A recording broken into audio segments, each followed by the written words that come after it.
If you want to get started with High Elves now that all of the models are released, don't buy the Battalion box. Here are two different ways that you can collect a good High Elf army for under £200. For this video, I am going to look at two different ways to build the list, and I want to have a look at both Grand Army, which is going to have a lot of cavalry, and also the Thracian Warhost, which is going to have a lot of infantry. Hopefully that scratches the itch for enough variety while also still being able to put together a list on a good budget.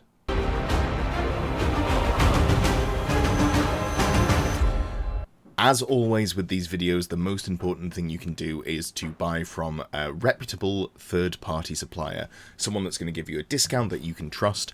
I personally use Element Games. I have a partnership with them. I've used them for years, and I will put the links in the description there. If you use these links, I do get a small kickback on anything purchased through my link on their website. But the most important thing is to make sure you're not paying full retail price. Warhammer's an expensive hobby, so make sure you're getting the savings where you can. The first thing I'm going to do is talk about why you shouldn't get the Battalion. Basically, the units in the Battalion, not only are they pretty poor rules-wise at the moment, it's also a collection of some of the oldest and, in my opinion, worst-looking models for High Elves. The Spearmen and Archers are one of the few models that didn't get rejuvenated when High Elves had a refresh in either 7th or 8th edition back in Warhammer Fantasy. So they are quite old, quite clunky models, very thick staffs, huge hands, not the best quality there. You've also got a couple of chariots, and the chariots aren't bad, but they're not necessarily the things that will draw you towards the army in terms of rules. If you like them, feel free to pick them up. They're not bad to stick in, but I would say there's nothing in this box here that really attracts you in terms of, oh, I've got to have this in my army. So with that out the way, what should you get? The first item on the docket that I would recommend is the Dragon. If you've been following this channel, you may have seen a couple of weeks ago, I put up a video that was something called The Age of Dragons is Over. And I think competitively, at the top tables, this is very true. You're unlikely to be able to win events if you're playing a dragon. Chaos have a little bit more leeway, but High Elf dragons, Dark Elf dragons, it's more difficult to win events with them.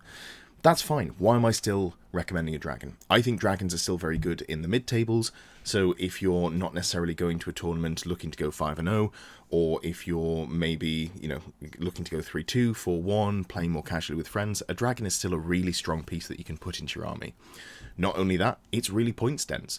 Your dragon's going to cost you about a quarter of your army, which is pretty incredible because it's coming in at $47.50 from Games Workshop, or if you do get it from Element Games, it's coming in at £40.38. So about a fifth of your budget for 25% of your points is not a bad deal in terms of trying to put an army together that's pretty decent on a budget still. It's a really nice model, a great painting opportunity, but it also comes with loads of spare pieces, and that's kind of one of the angles that we're going to draw on today, because we're also going to be looking to have a level 4 wizard in all of our lists. If you're playing Old World at the moment, wizards are really good, so we're going to want to make sure that we've got the opportunity to do that. But if you're trying to play on a budget, you don't really want to buy character models. Old World characters aren't anywhere near as expensive. You can pick one up. I think there's probably a wizard for about £15, something like that. However, if you could convert one from a kit that you're going to buy anyway, that is, in my mind, a much better way to put this army together, keeping it to a lower budget. So the High Elf Dragon does come with, I think, 3 heads that can be used for wizards. I want to say there's 3 different stave arms. There's one holding a book. There's a lot of variation in there that you can use to convert up other models into wizards, which we're going to talk about in a second. The second unit that I'd recommend are Sisters of Avelorn. Sisters are an elite shooting unit. They come in at, AP1 and Armor Bane 2 on their bows. Once you combine the roll from their bow of Avelorn and their arrows of Isha, put those together. The high ballistic skill, they're hitting on 2s before modifiers, and they ignore cover as well, so you're taking less modifiers to your shooting. They're just a really reliable shooting unit. They're very flexible, and you can use them in basically any version of High Elves that you're playing. You can take them in core if you take a Handmaiden. Not something we're doing in this video, but that is one of the options available to you. So this is a unit that you're probably going to be using no matter how you put your army together. Also, they are, despite not being too expensive point per model, they are able to take unit champions that can have expensive magic items. This is nice because High Elves really struggle to fit everything they want into their character slot. They're probably going to be spending most of that 1,000 points on characters and then wanting to take extra stuff as well. So being able to take a Ruby Ring of Ruin or a Bow of the Seafarer in your your rare slot in the Sisters is really nice, but it also means that you buy less models in terms of filling up the points there. Not to say that this is something that you're doing that makes the list worse, this is something that I put in my lists, but all over, Sisters are a great unit. They are a little bit more expensive points per model. You only get 10 in a box, and they're coming in at 32.50, and then if you pick them up from Element Games, they come in at, I think it was £27.60. I'll put it up on the screen as well. So they are a little bit more expensive, but not breaking the bank. This is where the army lists start to diverge, and we're going to talk, as I mentioned, about not only the Grand Army, but also the Tracian Warhost. So there's two different ways that we are looking at building, both for under £200. Let's start off by talking about Grand Army, and the main reason that this video was delayed a little bit in terms of coming out, apart from Wood Elf Week, is I was waiting for the price on Silver Helms. Silver Helms, in my eyes, are a mainstay for Grand Army High Elves. They're a really solid unit. I run units of 6 with full command and then a Ring of Fury in there to give them a little bit of punch, and that takes them up to 180-ish points, give or take. So they take up a good chunk of your core slot allocation while still being relatively efficient on a cost basis. You get 12 in a box. This is fantastic. One box means that you can put 2 units into your list, and they're only coming in at £40 or £34 if you get them from a third-party reseller, which is a really nice saving. It puts them down at one of the most cost-effective ways to fill out any of your core slot, but it's also the unit that I tend to use in my Grand Army lists anyway. After the Silver Helms, keeping up the core, keeping up the cavalry, I'm looking at the Elyrion Reavers. Now, this one is a little bit more expensive. Unfortunately, it's a direct order, online order only unit, so no matter where you get it from, you're probably going to be paying the full cost at $52.50, but they are the, they're a really nice unit to convert wizards out of. So if you're going to be looking to run a wizard, you probably want to put them on a horse, unless you're putting them on a dragon or something like that. So I've converted one of my wizards out of Elyrion Reavers and then parts from the Dragon Prince kit there. They're also just a really solid, flexible unit. You can take them, unit of about 5 or 6, give them a unit champion, Lawmaster's Cloak to give them some protection against magic missiles. However you want to run them, there's a lot of different ways. The only downside is they only come with 10 in a kit, so you're probably not going to be running 2 units of those and converting models out of them, but 1 unit with some spare bodies there to make wizards out of, I think, is still a pretty good deal. Finally, for the Grand Army, this is the one that I'm a little more take or leave on. I'm definitely going to be playing around with this unit more myself, and it is Dragon Princes. Dragon Princes are the heavily armoured shock troops of High Elves. They are, 2 up armour save because they've got heavy, full plate, barding, all of the good stuff there. They also have 2 attacks each.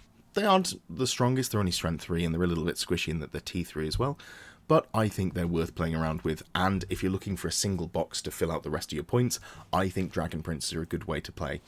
They are pretty linear in what they want to do.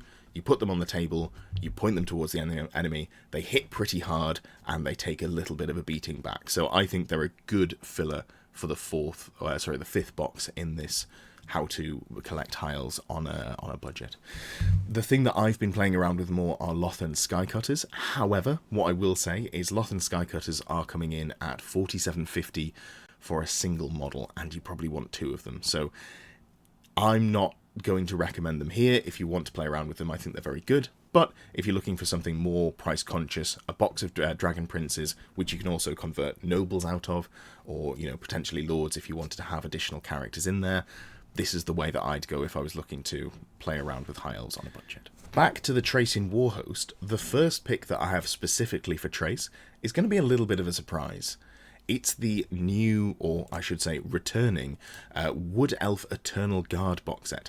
I think these models work very well as a hooded woodsman style model. Now, they do come with a big 2-handed weapon, which is perfect for representing a Tracian Greatblade, but they don't come with bows, which is a little bit of a shame because you want them to be represented to have war bows, have the blades, be able to run around there. What I would say, if you do decide to go down this line, and you don't have to, you can use White Lions, which we're going to talk about in a second, as another option. If you do go down this line, then Sisters of Avelorn come with multiple back options. They come with the option for swords, but they also come with quivers. The way that I would be doing this army, if I wanted to go for a Tracian Warhost list, I'd be looking at picking up 20 Eternal Guard, 20 Sisters of Avelorn, and then using the quivers from the Sisters of Avelorn to go on the back of the Eternal Guard to make sure that I had well represented Thracian woodsmen. I think that's a really good way to put them in. Like I say, if you don't like this idea, you can do the same with archers, or you could just do it with more boxes of white lions, but I think this actually represents them better on the tabletop, and honestly, they look fantastic. I'm a huge fan of them as models. Speaking of white lions, that is the fourth box if we go with Dragon, Sisters of Avelorn, Eternal Guard, White Lions, when we're talking about the Thracian Warhost detachment. White Lions are great. You could, as I mentioned, if you don't want to go with the Eternal Guard, you could just pick up 2 boxes of these. I think 1 box of these is absolutely fine. This is going to be representing, funnily enough, a unit of White Lions. I think that's something that's going to work quite well in the Thracian Warhost list.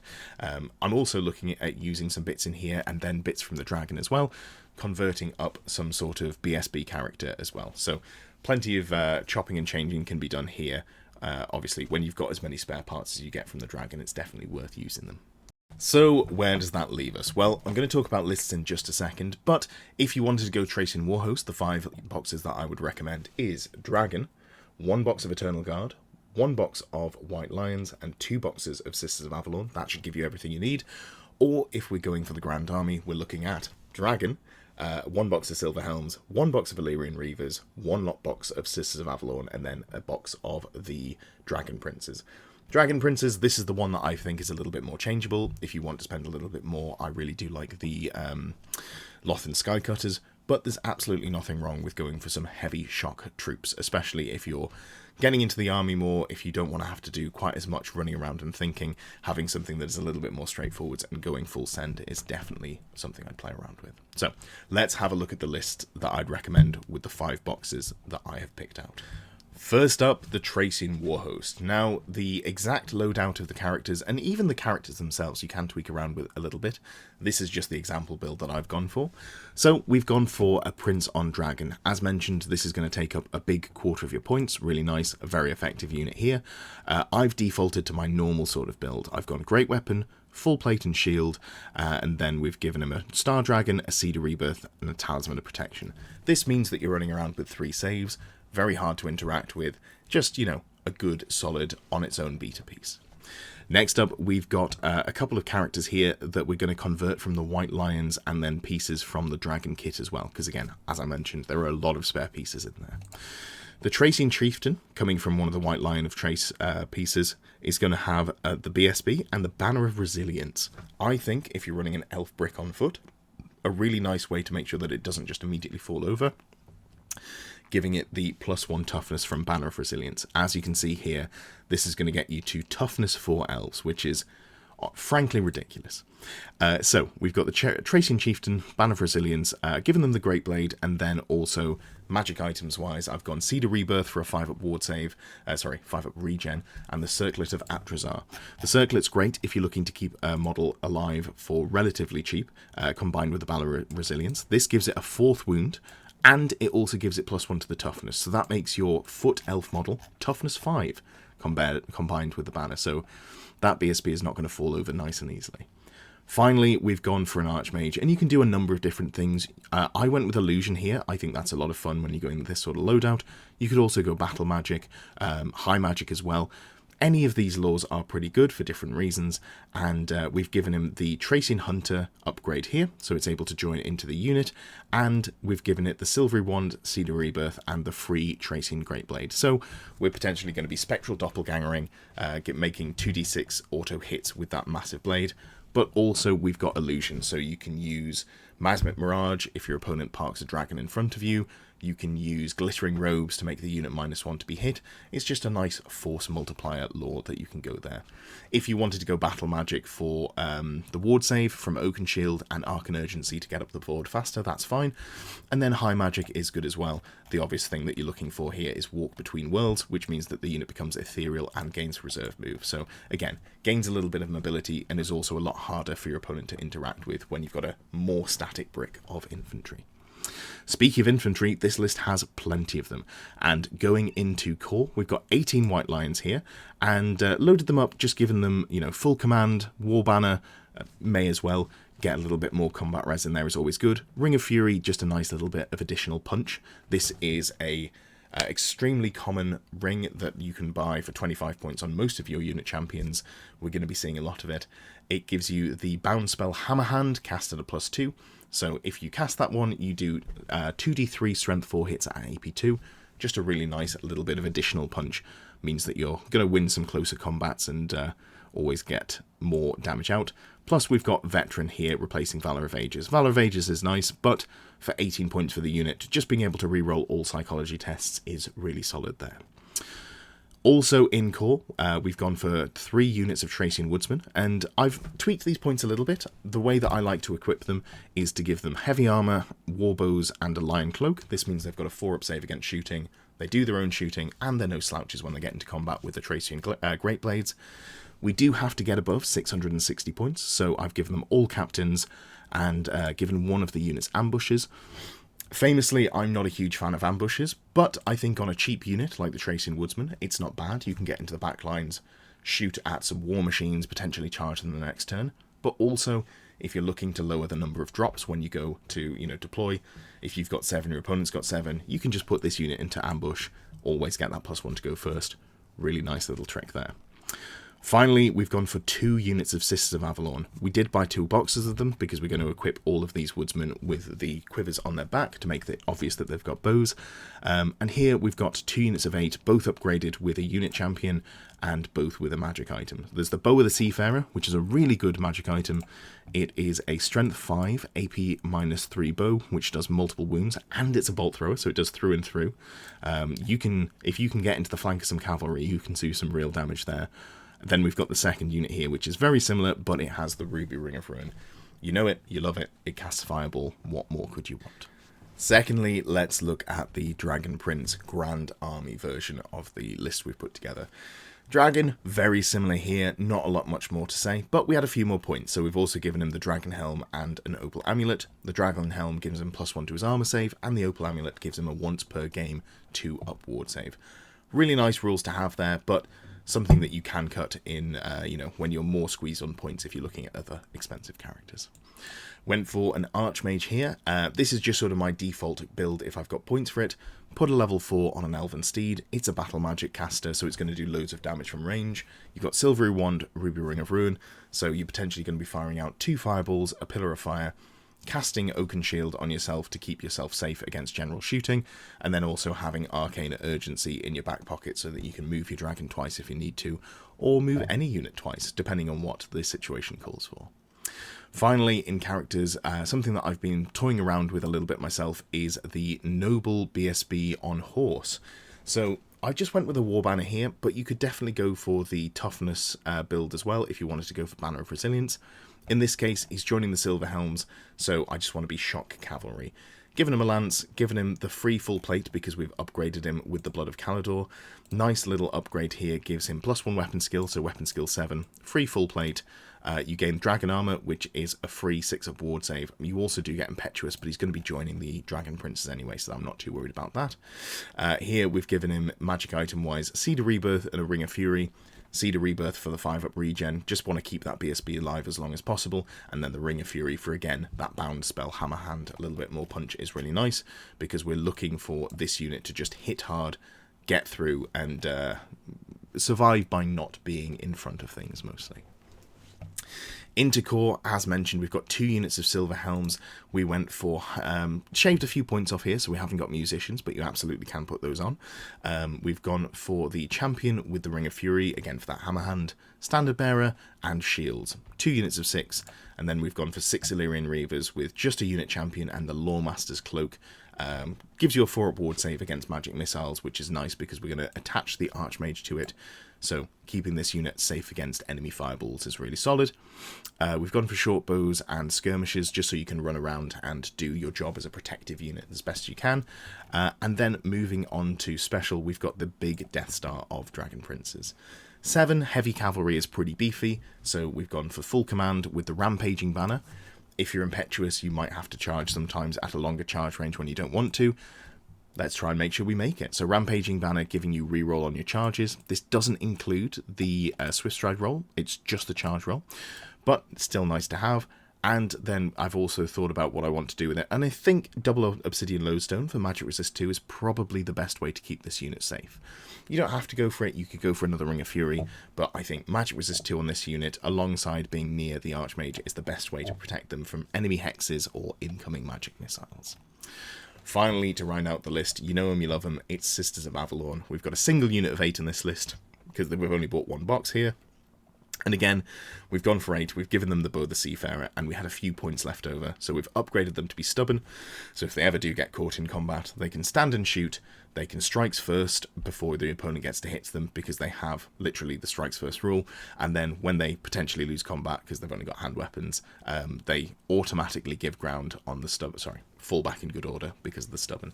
So keeps them nice and safe, buys you some time to catch them with one of your other aggressive units like any of the cavalry or the dragon that you've got. Hopefully that has been helpful. Plenty of information there on how to start High Elves on a budget, and honestly I wouldn't even spend much more money even if you wanted to go for a slightly more competitive build. I think the Loth and Skycutters are nice, but that's really the only major tweak that I'd be making for the Grand Army version anyway. If you want more information on how to build High Elf lists, well, I have done plenty of those. I'll probably link a video over here towards the end of the video when we get there.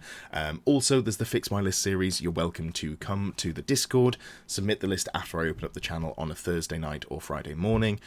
I will fix as many lists as I can get to, obviously do those streams 8 PM BST here in the UK. And yeah, otherwise, hang out in the Discord, have a good time. See you next time. Thank you for watching, thank you for getting to the end of the video. If you've reached this point and you haven't already, I would really appreciate a like, a comment, a subscription if you haven't done those things. It just helps me get seen by more people, boost me up in the algorithm, all of the stuff that the YouTubers do like to say. If you would like to support me in my goal to become a full-time YouTuber, I would absolutely appreciate that. You can become a member below. There are various perks to those, name at the end of the videos, all that good stuff, but it also unlocks some VIP areas in Discord if you become a Longbeard or Ground Knight tier supporter. Those VIP sections are the only parts that are locked away in Discord. You don't have to be a member to join the Discord. I'd recommend that you should. We've got about 450, 500 people on there. It's a great place for discussion, a lot of fun. I do try and chime in as much as possible. And it's also where the Fix My List show lists are put, and also if you are one of the Ground Knight or Longbeard tier supporters, where you participate in choosing which list I play in the monthly Pick My List series.